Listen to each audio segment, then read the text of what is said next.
Well, good evening and welcome everyone. We're so happy to have you with us this evening. This is our book club talk on the New York Times bestseller, A Gentleman in Moscow. This is our largest book club attendance, so it's so fun to look around the room and see so many familiar faces and new friends joining us this evening. So thank you for being with us this evening. I'm Marilee McFarland, the Senior Director of Alumni and Field Relations here at Principia. The music you were hearing as you joined is from alum Ian Case and was part of our virtual concert in May.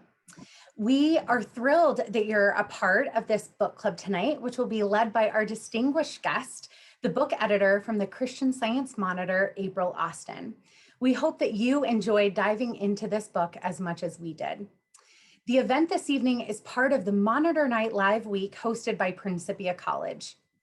We hope that you will join us on Thursday evening, February 25th, for the 21st Monitor Night Live and hear a discussion with College President John Williams, Monitor editor Mark Sappenfield, and correspondents from around the world. Visit the link in the chat box to register and for more information about all of the Monitor Night Live events taking place this week. A few upcoming events we have in April that we hope that you will join us for are on Thursday, the next month is March. Thursday, March 11th, Dr. Gretchen Starr-LeBeau will give a talk on finding examples of moral courage in the Holocaust. That talk will be given at noon and 7 p.m. Then on Thursday, March 25th, join us for part one of the Ode to Joy, a celebration of Beethoven concert and lecture series with Dr. Marie Juriat-Beamish. Those concerts you can hear at both noon and 7 p.m.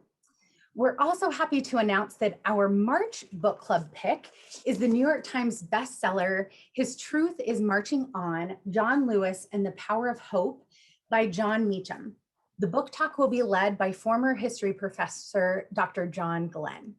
You can find out more about these events and register at principia.edu/events, and that link is in the chat box as well. Before I turn the screen over, I'd like to introduce you to April Austin. She is the book's editor and deputy editor of the Christian Science Monitor Weekly. She is a graduate of Principia College with a bachelor's in drama and a minor in political science. April returned to the Monitor in 2018 after a 12-year absence that included freelance writing on the subjects of art and design. She served as communications coordinator at Harvard Kennedy School's Center for Social Policy, the senior marketing writer at Lesley University, and senior writer at the Educational Development Center. We are just thrilled to have April with us this evening. Following her talk and Q&A, we will be splitting into breakout rooms for 15 to 20 minutes for each of you to share your insights from the book, or if you didn't have a chance to read the book, you can hear what others have to say. April will be prompting us with discussion questions for all of us to use for those conversations. Following the breakout sessions, we'll come back for a few final remarks from April. We invite you to submit questions or insights in the chat box throughout her talk. Today's talk is being recorded and will be posted tomorrow on our virtual events page. You can also find recordings of concerts and talks over the last 10 months, and we'll post that link in the chat box. So April, I'm going to turn it over to you. Thank you so much for being with us this evening as part of Monitor Night Live Week and this special book talk. Thank you, Marilee. It's really a delight to be here and to be able to join you to talk about one of my favorite books. It was my suggestion that we read this, and I reread it and got even more out of it this time around. So when Marilee and I were talking, I thought it might be helpful just to hear a little bit about, before we go into A Gentleman in Moscow, just some of the things that go into making up the book's coverage for the Monitor. And if you are a regular reader of the Monitor, you'll know that books features fairly prominently in the back of the weekly magazine. And also there are reviews posted online. So there is some crossover Some of the reviews you'll see in both places, some you'll see online only. So when I first was able to take this job about 2 years ago now, I was sort of shocked at how many books would come into the newsroom. And so in any given week, we would probably see um, bins, about anywhere from 3 to about 10 or 12 bins a week that would come in full of boxes of books. And someone would open them and put them out on the shelves, and we would be able to kind of leaf through them. And I have to say, it was like an embarrassment of riches, right? To be able to be around all these books. Now, of course, since we really haven't been in the newsroom, and I really don't want all those books landing on my doorstep at home, the publicists now understand that they don't have to send out books any longer. They can just email a press release, and then we order the books that we're interested in, or we just get electronic copies. So the book world has really come under a lot of changes just in the last year or so. And but where monitor books are concerned, so there's always a real desire to choose books that maybe challenge a little bit, instruct, educate, entertain. So all of those things are part of what I'm looking for when I'm looking at these books. And I have a group of regular reviewers who some of them are Christian Scientists and some are not. And I trust their opinions over time for the most part.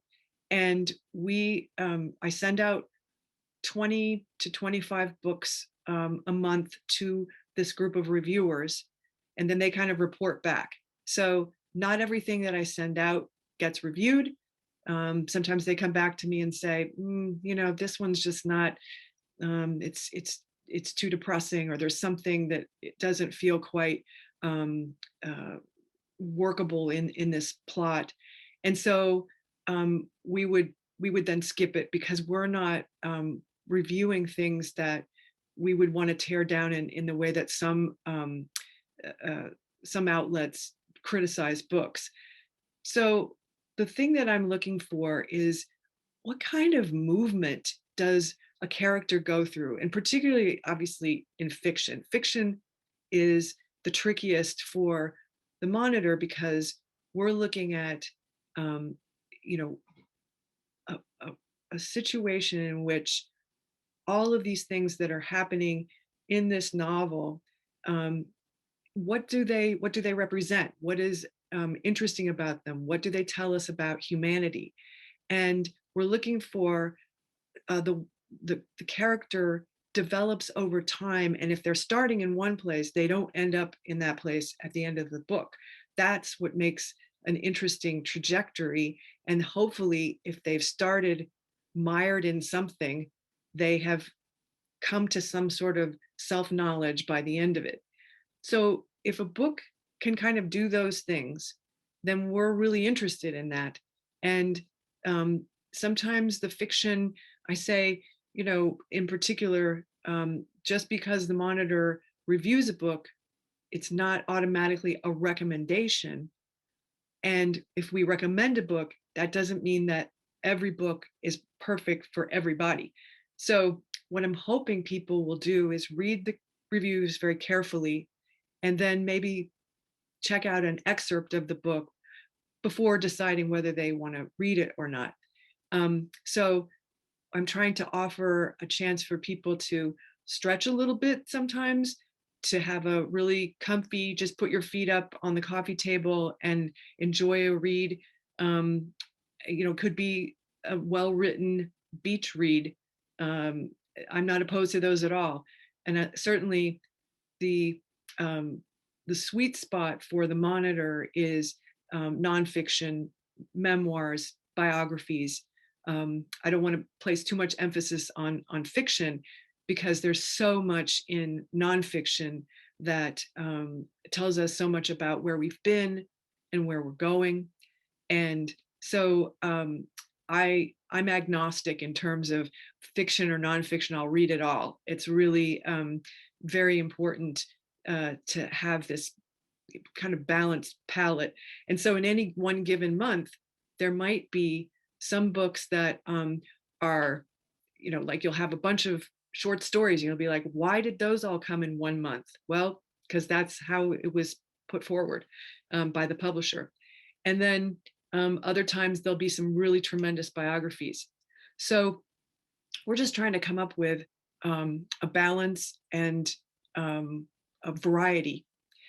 And so one of the things that I like to think about just in terms of as we're thinking about what books are we going to review, there's something that Mark Sappenfield has said that I think bears repeating here, is that he says that what the monitor's trying to do is um, find this sense of this unshakable conviction that grace is accessible and active in every human condition. And so I like to think about that. And Mark is a really tremendous thinker, and the way that he approaches this is very truthful and generous. And so those are the kind of qualities that we're looking for when we're trying to decide whether to review something. Now, I don't always hit it just right, but with 20 to 25 books a month, sometimes we're paddling as fast as we can to try to make those books be as useful as possible. So that, and I'm sure that there may be some questions about that, and you can certainly ask them in the chat. And after I talk a little bit about A Gentleman in Moscow, then we'll just do questions for both of those things. So I chose A Gentleman in Moscow because I think that it does illustrate a lot of what are the ideal characteristics of a monitor book. Now, as I say, not everything can be a monitor book, and in any given year, you will find almost very few books that that are so beautifully written, have such a warm character at the center, who goes through all of this this trajectory from being this very aristocratic gentleman, and then over time you watch as he comes into contact with the people in the hotel, which he cannot leave, and he transforms into somebody who is humble and who is not judging other people. And I think I find it pretty inspirational. And so I'm going to ask if Marilee could bring up the slides, because I thought we'll come back to sort of the characteristics of our friend, the Count. But I thought that you might like to see some photographs of the Hotel Metropole, which exists. It was built in 1905, and it was basically, it's on Red Square, just exactly where it is in the book. And while all of these different rooms exist, the attic room where our friend Count Rostov is banished when he has to move out of his suite and upstairs, the attic room does not exist. And I was reading something on a website, that's Amor Towles, the author, at his desk, or at a desk in the hotel. And the Bolshoi Ballet is theaters across the street. So I thought those would be kind of fun to see, because it really is stunningly opulent. And that the hotel, even during Soviet times, was a place where well-heeled travelers would come to stay. And so even when you had all these shortages and there was all of the political turmoil, the diplomats and the party officials and the movie stars, they all stayed at this hotel. So I I love reading Amor Toll's website. It's quite fun to look at. Um, and he gives a Q&A that is basically giving you some background. But he had the idea for the book when he was in investing, and he traveled a lot. And he wound up, I believe it was in Geneva, at the same hotel he'd stayed in 9 years in a row. And he noticed that there was some of the same people in the lobby. And so he started thinking, well, what would happen if those people never left? And so the idea kind of started to percolate, and he was thinking, well, what if that person in this book couldn't leave the premises? How would that situation come about? And then he thought of the Soviet Union and house arrest. And he said that the Soviets were experts at internal exile. And so he kind of percolated on this idea for a few years. And I believe he said that he writes the first draft or so, not so much with very much research. He goes back and does the more in-depth research later. So my question was, when I was reading this, is how does this guy know so much about Russian literature? And it turns out that although he had not visited the Soviet Union or hadn't visited Russia particularly at all before he started working on this book, he was a huge fan of Russian literature and had clearly read it and studied it. So that, I think, shows up really clearly in the book. So that's kind of the little tiny backstory about how Amor Towles got to think about this book. This is his second book. And my understanding is that it's been bought as a property by the actor Kenneth Branagh. And I was joking with Marilee that Kenneth Branagh is an actor of a certain age, and he's going around buying up all these properties that would be good for a man of his age to play. So I don't know. It's supposed to be in production, perhaps. I don't know what's happened to it, but the cursory looking around I did not turn up that it's going to be showing up on Netflix anytime soon. So keep an eye out for that. So the reason that I think that this book is such a good sort of monitor book is that there's so much decency and kindness displayed in it. And I think the Count, he's always been loyal to his friends. And then, you know, he's treated his the people who are serving him well enough. And so I find it really interesting that he kind of keeps coming down in life. So first he has to give up his suite and move to the attic. Then he's running out of money and he doesn't have anything to do. And so he's learning to adapt to these changing circumstances. And I find it personally quite a lesson, especially for today when I'm not doing much traveling and I'm not going very many places. And I love the humor in it. It's literary humor. It's just these little picadillos from these characters, but it is so gentle. And I think that that is why I like it so much. And as I mentioned before, so Count Rostov starts off with a sense of courtesy. He's courteous, he's well-mannered, but he learns the humility part of it. And I love the part where Anna, his paramour, doesn't get the attention of the movie director that she wants to impress so that he'll give her a part.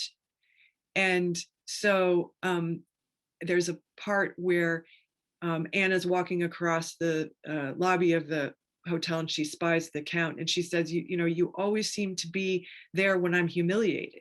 And he doesn't understand what she means. He's like, humiliated? And so it says, I think it's like something along the lines of, yeah, here it is. Like the Count and Anna, one may simply join the confederacy of the humble. I just love that. Sign me up. I mean, I don't always remember to think about that, but it's such an interesting way of putting it that once you've been through that situation, the Count recognized Anna was going through what he had gone through and this confederacy of the humble. I just thought that was a really interesting idea. And I also love the women as they're portrayed in this story. And when Nina is a schoolgirl, and the Count comes upon her in the ballroom, and she and this schoolmate of hers are dropping stuff from the gallery above. She's recording it on the ground to see how fast certain objects fall. And the Count is sort of looking at her like, well, wasn't this proven before? And then after a little while, he's kind of watching her, and she's taking very careful notes. And he starts to leave, and then he turns around and he says to her something to the effect of, well, I think that it's actually good that you're testing this again. And this wonderful thing that she says to him is, she looks at him as only Nina can, and she says, "You have always known me the best." And I just think, wouldn't we want someone to be able to say that about us, or to be able to uh, listen to someone to that degree? So he's not trying to change her. He's not trying to say, well, this has already been done. He's right there with her, and he's just going wherever she's going to go. He's followed her all over the hotel, and now he's just going to let her be herself. And I just think that is a really lovely passage. And when you get through towards the end of the book, and I was also joking with Marilee, I said, some people might find it's awfully slow, it's kind of long, but you feel as if you're on this journey with him, and you really have a chance to kind of settle in and feel what that feels like. And so there's nothing rushed about this. There's nothing rushed about gentleness or humility, or empathy. And so I think it's a good sort of just put the brakes on and just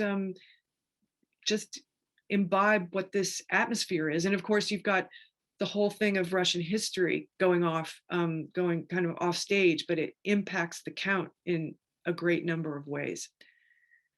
So I also like that as the Count's world shrinks, his mind just expands. He's just not enclosed in those four walls in the same way. And he says it's described, he's paying a last visit to his study before the next big step in his life. And he says it was without question the smallest room that he had occupied in his life, yet somehow within those four walls the world had come and gone. And just sort of stepping back and taking in what he's seeing, I think is just a marvelous thing. So I think that I have probably talked quite a bit here, and so I would love to. Marilee's going to read some of the questions, and I'll be happy to answer them. And we want to make sure we have plenty of time for the breakout chats. So Marilee, you may fire away with the questions. Yeah, well, so if anyone has any questions for April, please feel free to enter them in the chat box at the bottom of the screen. But April, as you chose this book, what was it? We talked about a few different options, but what was it that really stood out to you that you feel like you could, after reading it again, would you want to read it a third time, or what really stands out to you, and do you feel like this book will continue to be one that people revisit or recommend as the years go on? Yeah, I mean, it is a time commitment, and I think that I was interested to see how it would hold up. I read it in 2017. It came out in 2016, and I was interested to see how it held up against sort of the pandemic, and what it meant to transcend confinement. And so I think that it really is about adapting to one's circumstances. There's a part where the count says, a man must something along the lines of, determine his own circumstances, or the circumstances will determine him. I'm not getting that right, but it's that sort of an idea of, I think that the count really didn't need to follow his father's book's advice. He was just automatically transcending his circumstances, or he was over time doing that. And I think that's pretty amazing. That's great. How realistic is the decency by, gosh, I'm not going to say his name right. Oh, the author? Yeah, by the author. Able told. Consider, like, as you, look at the book and life after the revolution.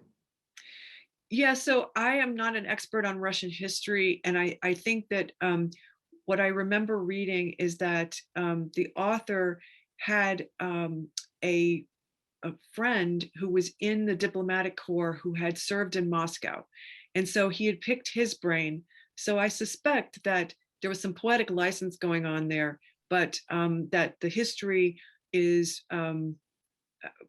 relatively accurate. I would say. I would say that it certainly was. It certainly felt authentic when you're reading it. Now, this may be a spoiler alert, but someone asked, what was behind the panel the Duke told him was there? Behind the panel. Well, and there's some stuff buried in here that I don't, I was puzzling over this last night, or I woke up really early this morning, and I was like, I finally understood why the Count didn't stay in the hotel and had to leave the hotel. And it was like, duh. So I don't want to give away too much. But in any case, there was a pistol behind a panel in the office. There was coins hidden in the legs of the table that the Duke, I think, had gifted him, had gifted the Count.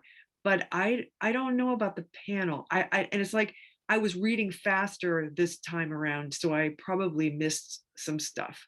You have to really pay pretty close attention.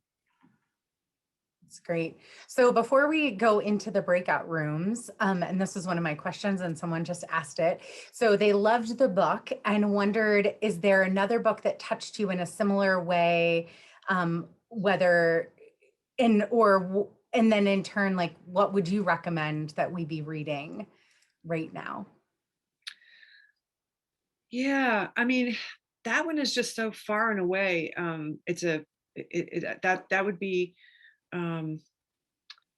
yeah, I'd have to think about that. That's a really good question, because you'd think as books editor I would have all these titles, but I have to tell you that it goes in and they just keep coming. It's like the analogy of drinking from a fire hose is, and so I don't have one right off the bat that is as good, but let me think about that, and I can certainly send you, Marilee, something to pass out that send around that could be a suggestion.